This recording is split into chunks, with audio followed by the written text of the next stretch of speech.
રાજકોટને હવે નવી ભેટ મળવા જઈ રહી છે. રાજકોટ પોરબંદર હાઈવે છે તે બાયપાસ હાઈવેની ઉપર પ્રદ્યુમન પાર્ક આવેલું છે.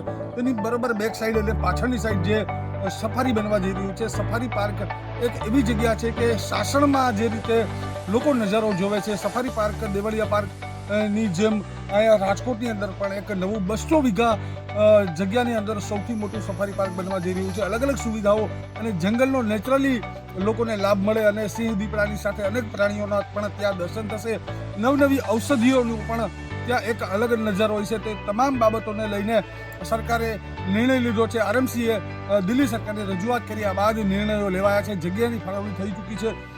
અલગ અલગ વૃક્ષોના વાવેતર પણ શરૂ થઈ ગયા છે. ટૂંક સમયની અંદર તમને આનો નજારો પણ જોવા મળશે.